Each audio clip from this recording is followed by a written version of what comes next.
नमस्कार दोस्तों। Commercial property part 3 बन चुके हैं। इसके आप लोगों ने नहीं देखे तो उनको देख लेना।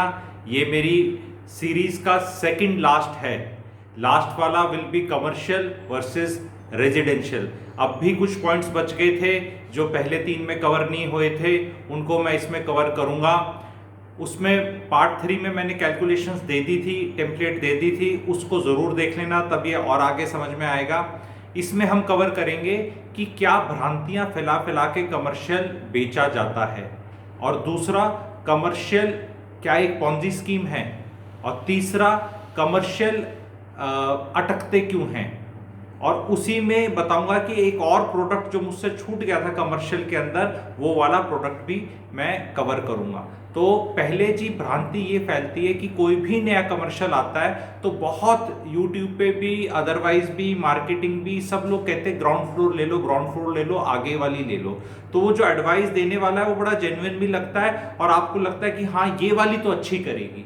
यही सबसे बड़ा ट्रैप है, क्योंकि वो उस चीज में प्राइस बहुत ज्यादा डाल देते हैं। एग्जाम्पल के तौर पे दिल्ली में जो एक कमर्शियल लॉन्च हुआ है एक आधे साल पहले, सबको पता है वो कौन से वाला है, 1,35,000 रुपए पर square feet rate ground floor की दुकान का, जिसमें वर्चुअल स्पेस 40 यूनिट, वो भी सुपर एरिया। तो उसमें आपने गन्ने को सारा ही चूस दिया, आधी बूंद नहीं छोड़ा इन्वेस्टर के लिए। तो स्टोरी तो सुना दी कि ग्राउंड फ्लोर, मैं नहीं कह रहा ग्राउंड फ्लोर बाकी ऊपर वालों से अच्छा नहीं होता, लेकिन सारी चीजें इस संसार में अच्छी रेट के साथ होती हैं। आइसोलेशन में कोई चीज अच्छी नहीं होती, जो भी चीज खरीदी जाती है, ठीक है, कोई भी चीज जो खरीदी और बेची जाती है हमेशा रेट के हिसाब से अच्छी बुरी होती है। चाहे हम स्टॉक भी खरीदें तो ऐसा नहीं कि बहुत अच्छी कंपनी है तो आप उसको 200 पीवाई के रेशो पे खरीद रहे हो तो भी समझदारी है, ऐसा नहीं है। That is one. तो ये जो ग्राउंड फ्लोर का आपको देखना है, मेरे को 2-3 दिन पहले पता चला एक ग्राउंड फ्लोर की अफोर्डेबल हाउसिंग की शॉप बिक रही है जी 70 लाख रुपए की, 24,000 रुपए स्क्वायर फीट रेट पे, कारपेट एरिया के 4,000 पे तो वो अपना पीछे फ्लैट बेच रहा है और आगे दुकान बेच रहा है 6 गुना पे। अरे भाई 3 गुना इज द मैक्सिमम बेच लो। और लोग खरीद रहे हैं, और जो लोग खरीदने के लिए मेरे से राय ले रहे थे, मैंने उनसे सिर्फ एक सवाल पूछा। मैंने कहा भाई साहब एक चीज बताना, दुकानें कितनी है? कहते उसने बताया कि 2 बची हैं। मैंने पूछा अरे भाई ये बता दुकान है कितनी टोटल, ये भी नहीं पता। तो मैंने उन दुकानों का जो कैलकुलेशन पार्ट 3 में करा है उसके साथ इस चीज को कोरिलेट करके देखना कि भाई 70 लाख में तो 3 अफोर्डेबल हाउसिंग के फ्लैट आ जाएंगे, जो आपको आज से 3 से 4 साल बाद फुल्ली फर्निश के 45-50 हजार रुपए रेंट देंगे। क्या ये शॉप 50 हजार रुपए रेंट देगी 70 लाख की अफोर्डेबल हाउसिंग में? ये आपको समझना है। और एक चीज आप सब लोग समझ लो कि जो सोसाइटी की शॉप्स हैं वो सोसाइटी वाले ही शॉपिंग करेंगे, कोई बाहर से आके सोसाइटी में नहीं घुसता शॉप में। अगर मुझे अपना सब देखो, शांति से दिमाग लगाओ, अगर मुझे गाड़ी निकालकर बाहर शॉपिंग करने जाना ही है, मेरा मूड बनी गया आउटिंग का, मान लो कहीं जाना ही है, तो क्या मैं किसी अफोर्डेबल हाउसिंग की दुकान पे जाऊंगा आउटिंग करने या कुछ शॉपिंग करने? मेरी खुद की सोसाइटी में उस तरह की शॉप्स होंगी, फिर मैं जाऊंगा किसी दूसरे वाली अच्छे वाली में, जहां मतलब जो ये और महंगे वाली स्टैंड अलोन कमर्शियल बनती, यहां चला जाऊंगा। मैं सोसाइटी शॉप की अफोर्डेबल हाउसिंग में क्यों जाऊंगा? ये बहुत बड़ा स्कैम है, स्टोरी सुना के बेचा जा रहा है। अफोर्डेबल जितना जो अफोर्डेबल हाउसिंग की सोसाइटी शॉप्स सबसे बड़ा स्कैम, फिर प्रीमियम सोसाइटी की वो भी स्कैम, और कमर्शियल का तो हम देख ही चुके हैं। तो अब आप बहुत लोग बोलेंगे इसमें मुझे कि ये सारा ही है जी। मई 21 की बात बता रहा हूं स्टोरी। ये आप मेरे को फिर 2002 2007 ऐसे हो गया, 11 में हो गया, हमेशा बहुत लोग सवाल में कमर्शियल तो जी 6-7 देता है, 6-7 देता है। अरे आज की बात करो ना, जिसने आज लेना है क्या देता है, कितनी जरूरत है और कितना रेशो है। उन लोगों ने उतने रिटर्न्स दिए बिकॉज उस रिक्वायरमेंट में उतनी शॉप्स उस हिसाब से थी और डेंसिटी थी। रियर व्यू में देख के गाड़ी नहीं चलती, 5% देखना पड़ता है जब लेफ्ट राइट टर्न करना पड़े गाड़ी को अपना, ठीक है, लेकिन आगे देख के गाड़ी चलती है, ठीक है। तो ये वाला पॉइंट था। दूसरा जी ये था कि प्रोजेक्ट अटकते क्यों है, इसी कारण से अटकते हैं। शुरू तो आपने स्टोरी सुना के बेच दी कि भैया ग्राउंड ले लो, ग्राउंड ले लो, ये लो बिग्गी ग्राउंड आपकी खूब महंगी। फिर आपने ये बोला था कि ऊपर वाली तो बेकार होती है, नीचे वाली बेचने के लिए। अब जब ऊपर वाली आप बोलने जाते हो तो लोग कहते हैं कि भाई अब हम ये क्यों खरीदें, क्यों मार्केट में जो इन्वेस्टर है वो इन्फॉर्म्ड हो जाता है, उसको पता चलता है हाँ ग्राउंड अच्छी है, फर्स्ट सेकंड के कोई ग्राहक नहीं टकराते, फिर उनके रेट आप कम कर दो, फिर ये स्टोरी उल्टी स्टोरी सुनाओ उनको कि नहीं ये है, बट वो स्टोरी इसलिए भी नहीं सुना सकते क्योंकि थोड़ा बहुत फेस भी चाहिए कि भाई अभी तक स्टोरी ये सुना रहा था, फिर इतनी जल्दी ये स्टोर आया, और फिर कमर्शियल तब तक और लॉन्च हो जाता है कोई ग्राउंड फ्लोर वाला। तो कई लोगों ने ग्राउंड फ्लोर ही पकड़ लिया है कि मैं आगे की दुकान पकड़ के मैं ये बिकवा दूंगा, और फिर इससे ही एक अगला प्रोडक्ट आता है, वो ये आता है कि फिर ये ऊपर के बिके नहीं तो इन लोगों ने एक नया प्रोडक्ट निकाल दिया सर्विस अपार्टमेंट की, इसी को कमर्शियल रेट पे, कमर्शियल ही वो प्रोडक्ट है, उसमें एक कमरा बनाएंगे और उसको होटल टाइप सूट बनाएंगे और उसको अलग चिपकाएंगे करोड़ करोड़ का। अरे आपको ये समझना है उसमें 35,000 40,000 रुपए किराए देके कोई 1 जनवरी से 31 दिसंबर रहने वाली पार्टी तो नहीं टकराएगी, बट क्योंकि बैचलर ही रहेगा, बैचलर पैसे ही नहीं कमा रहे, कौन बैचलर है जो 35,000 रुपए रेंट देने को तैयार है एक कमरे का? अगर उसका मान लो ब्योंत है भी 35,000 का और बैचलर है, अकेला है, वो अपने परिवार को साथ रखेगा, वो प्रॉपर अफोर्डेबल, वो सॉरी प्रॉपर अपनी प्रीमियम सोसाइटी में जाएगा, वो एक सर्विस अपार्टमेंट में क्यों रहेगा अकेला? कौन कमा रहा है पहली बार बैचलर इतने पैसे?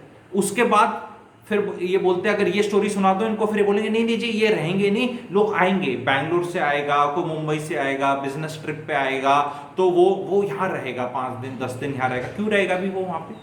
35,000 रुपए का तो आप लोगों ने रेंट वैसे दे दिया, जो सुना रहे हैं कि रेंट लेंगे 35,000 रुपए, फिर 7-8-9,000 उस पर वो लगेगी आपकी मेंटेनेंस, ठीक है, तो 4,000 रुपए का कमरा हो गया दिन का, तो 4,000 रुपए में तो कोई प्रॉफिट नहीं कमाया। मान लो मुझे यही काम करना है कि मैं ये ले लूं किराए पे और मैं अरेंज करता रहूं और प्रॉफिट कमाऊं, तो भाई वो अगला आदमी होटल में नहीं रह लेगा इतने में। भाई होटल की सर्विसेज, जो प्रॉपर होटल की सर्विसेज है वो तो इससे बेटर रहेंगी रहेंगी, प्लस जो ये बिल्डर है ये वो बनाता है एक 2-4 महीने की ये स्टोरी, जब उसका माल बिक गया तो वो उसको रन कौन करेगा? अब इसमें लोग एग्जाम्पल लेने लग जाएंगे लेमन ट्री का, एक आधे का, कि भाई वो लेमन ट्री ने ले लिया, ऐसे ले लिया, वो ले लेगा, ये स्टोरी अभी बहुत सुनाएंगे, लेकिन आपको बताना है कि जी इसकी एक लिमिट है। हर एक जगह इकोनॉमिक एक्टिविटी की फिर वो एक लंबा विषय हो जाएगा, वो फिर मेरी बिल्कुल high high high high paid consultancy का रिजल्ट निकलता है कि भाई कितने कमरे चाहिए एक शहर को। जैसे मैंने कैलकुलेट दुकान का किया था, तो मोटा मोटा मैं जो जूस ही निकाल के बोल रहा हूँ, ये प्रोडक्ट भी बकवास है, ये वाला कोई सर्विस अपार्टमेंट की चक्कर में मत खरीदो। तो this is also what you should not be buying.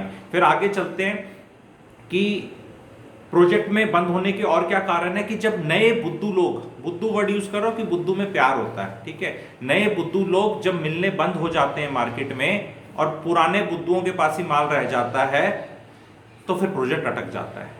क्योंकि प्रोजेक्ट में क्या है, ये जो बेचते हैं इनिशियली ये बहुत इंटेलिजेंट लोग हैं, ये इनका एक क्लाइंटेल होता है जो बहुत लॉयल होता है और ये उनको हमेशा एग्जिट दिला देते हैं। और मैं उसी में आपको ये बताना चाहूँगा कि पिछले 1-2 हफ्ते से जब से मैंने सीरीज स्टार्ट करी है 3 अपार्टमेंट्स, तो बहुत लोगों ने मुझे लिखा, बहुत क्या ब्रेव इनिशिएटिव, कईयों ने लिखा है बिल्डर पीछे पड़ेंगे तुम्हारे, ऐसे किसी ने कोई कुछ नहीं कहा। मैं बताता हूँ मुझे किसी ने सबसे ज़्यादा हैरेस किया आज, ठीक है, मुझे हैरेस किया सबसे ज़्यादा जिन लोगों ने खरीदा हुआ है, जो ये पहले तो इंटेलिजेंट आदमी है जिनने खरीद लिया, जो सेकंड लेवल वाले बुद्धू है ना, वो सबसे हैरेस करते हैं। पहले वाले तो इन्वेस्टर एग्जिट हो जाते हैं अपना 10-15% 3-4 महीने में लेके, जब तक वो आता है। तो वो मैं अपने फाइनल वाले में बताऊंगा इसका फिनोमेना कैसे प्ले आउट करता है। तो जो बाकी जो लोग बेचने वाले हैं सब दोस्त हैं भाई, बिल्डर्स भी सब दोस्त हैं। तो जो प्योर कंसल्टेंसी सबको दे रहा है उसके थोड़ा कोई दुश्मन होते हैं। मैं तो उनको भी प्यार से अच्छी चीजें बताता हूँ कि भाई ऐसे कर लो। आप लोगों को बता, क्योंकि देखो जिसके जो समझ में आएगा एक्शन तो उसी से होगा ना, बताने से थोड़ा कुछ होता है, समझ में भी तो आनी चाहिए ना चीज। तो सबसे ज्यादा जो दर्द हुआ वो उन लोगों को हुआ जो खरीद चुके हैं ऐसी चीजें, और वो फिर अपने आप को जस्टिफाई, क्योंकि उनका बिलीफ सिस्टम टूट रहा है ना कि भाई आपका ये गया माल। और फिर उनको मैंने बोला भी तुम बेच के दिखा ले, तुम अपने माल को, आप अपने माल को 20-25% कम पे बेच के दिखा दो, बेचो मत, बोल दो, देखो खरीदार है, तभी तो पता चलेगा। भाई एक शेयर खरीदते हो जब आप बेचते हो डीमैट में, तो अगर नहीं बिक रहा तो आप शेयर का प्राइस लोअर करते हो और आपको वो आ जाता है 5 बेस्ट बिड्स, 5 बेस्ट ऑफर्स, वो आता होगा जो आप लोगों ने ट्रेडिंग करा है। तो आप अगर अपने का 1,000 रुपया कम कर देते तो चीज बिक जाती है, जिनने भी शेयर्स खरीदे हैं। तो वो आदमी ट्राई कर सकता है ना कि कितने में बिक रहा है। तो आप अपना एक बार ट्राई करके देखो, आप लोगों को अपना पता चल जाएगा इसमें। दूसरी चीज मैं बताने वाला हूं, फिर लोग बोलेंगे कि भाई प्रोडक्ट क्या लें। कि प्रोडक्ट तो बहुत है मार्केट में और बहुत आते रहेंगे, तभी ये जो बेचने वाले हैं और बनाने वाले हैं इनको कोई टेंशन नहीं है। ये वाला माल पूरा बिक गया है, उसके बाद ग्राहक की प्रॉब्लम है कि वो he is left with commercial, तो उसने क्या करना है। आप ये सोचिए कि जितने भी ये ब्रोकरेज हाउसेज हैं शेयर्स के, ठीक है, जो अलग अलग नाम है, जीरोधा, ICICI डायरेक्ट और ये, तो इसमें तो मार्केट अप जाए डाउन जाए, लोग खरीदते बेचते हैं, चाहे वो शॉर्ट सेलिंग करे, कॉल करे, पुट करे, ऑप्शन करें, सारे जो काम करे, ट्रेडिंग चलेगी। उनको तो एक प्लेटफॉर्म दे रखा है। तो ये जितने भी हैं वो बोलते हैं भाई साहब बेच दो, चलो बिकवा देते हैं, चलो ये ले लो।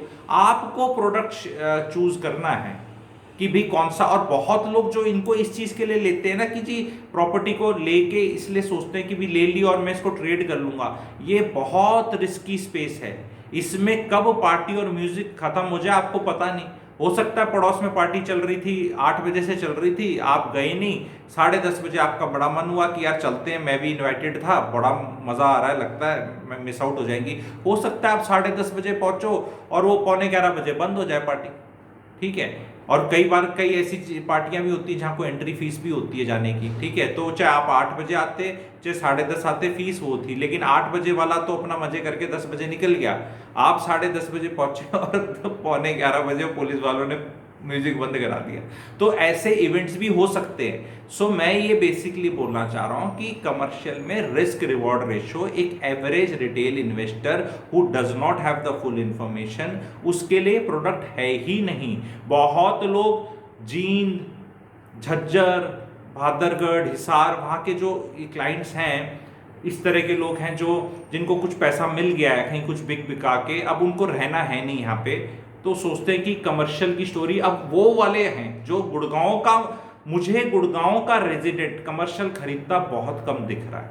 गुड़गांव के मार्केट में कमर्शियल खरीदता कम दिख रहा है। इस पे मेरे को कई फरीदाबाद और बाकी लोगों ने भी क्वेश्चन पूछे, अच्छा ये बता गुड़गांव का तो तूने खराब बता दिया, फरीदाबाद का कैसा फर्क। अरे यार दिमाग लगा लो ना, ठीक है, दिमाग लगा लो अपना कि अगर यहाँ अगर अच्छा नहीं है तो वहाँ कहाँ से क्यों कितना अच्छा हो जाएगा। वो और जेंट्री अलग तरह की हो जाती है, डिस्पोजेबल इनकम्स वहाँ भी कम है और वहाँ सप्लाई की गुंजाइश और भी बहुत ज़्यादा है। और न्यू गुड़गांव के अंदर चीज़ें निकल रही हैं। SEO प्लॉट्स के ऊपर मैंने कैलकुलेशन बता दी थी, ठीक है। फिर कई लोगों ने मुझसे पूछा है अपने ये 113, 114 वालों के ऊपर भी, तो 113, 114 पे भी बहुत सवाल आए। मैं बोल रहा हूँ भैया IUCC को कंसिडरेशन में डाला है किसी ने अभी तक कैलकुलेशन में? वो 1 किलोमीटर बाय 1 किलोमीटर का कॉन्क्रीट कुछ तामझाम बन रहा है, ठीक है, वहाँ पे बहुत ज़्यादा कॉन्फ्रेंस हॉल्स और वो सब ऑडिटोरियम्स भी होंगे, पर उसके अलावा ऑफिस स्पेस भी मैसिव आ रहा है वहाँ पे। और एक सेक्टर के बारे में तो लोग भूल ही गए गुड़गांव के, वो सेक्टर का नाम है 115 सेक्टर। 115 सेक्टर भी अपने में एक बहुत बड़ा सेक्टर है, इंस्टीट्यूशनल है। वहां अभी तक एक ईंट नहीं लगी है, एक बिल्डिंग नहीं बनी, एक प्रोजेक्ट नहीं आया, कुछ लॉन्च नहीं हुआ। वो अपने में एक बहुत बड़ी सप्लाई है। तो आपके लिए 10 से 15 साल का होराइजन है और 10 से 15 करोड़ से ज्यादा है। दोनों चीज 10 से 15 बता रहा हूं, तो आंसर बता रहा हूं आज। नॉर्मली लोग मुझे एक्यूज करते हैं बताता नहीं, तो वो मैं आप लोगों को बता रहा हूं कि 10 से 15 हैं करोड़ और 10 से 15 साल का होराइजन है। तो yes, in this area of 113, 14 and 115 you can have a look, ठीक है। एंड मैं अपने सब्सक्राइबर्स के लिए एक चीज़ अनाउंस करना चाहूँगा कि मैंने एक जॉइन ऑप्शन दिया है। उसके लिए मेरे मेंबर्स गोल्ड और डायमंड रहेंगे। 59 रुपीज़ एंड 89 का है। 59 वाले के अंदर वीडियोस देखने को मिलेंगे अलग से, जहाँ मैं प्रोजेक्ट भी रिव्यूज़ करूँगा और अलग अलग वीडियोस रहेंगे। इंडिया के टॉप 21 शहर के रहेंगे। उसके अंदर मैं आप लोगों को एज ए टीचर बहुत बाइसेस, मेंटल मॉडल्स और ये चीज़ें सिखाऊंगा, अपनी टेम्पलेट्स भी दूंगा और डेटा भी दूंगा। और जो डायमंड वाले होंगे उनको एडिशनल बेनिफिट होगा। जो गोल्ड से डायमंड जो 89 आएंगे, ये वाला तो रहेगा ही जो गोल्ड वाला है, उसमें जो मेरे लाइव वेबिनार होंगे मेंबर्स ओनली वाले, उसके अंदर उनको पार्टिसिपेट करने को मिलेगा। बिकॉज मैंने एक्सपीरियंस किया कि अगर बहुत ज़्यादा लोग जोड़ दो तो फिर nobody queries is taken care of, ठीक है। सो ये मैंने एक नई चीज स्टार्ट करी है, तो आप में से लोग जुड़ सकते हैं मुझ में इसमें। अभी मैं सिर्फ इतना ही बता रहा हूं, इसमें और भी बहुत ज्यादा रहेगा। तो ज्वाइन बटन को आप यूज कर सकते हैं and you can connect. Thank you very much.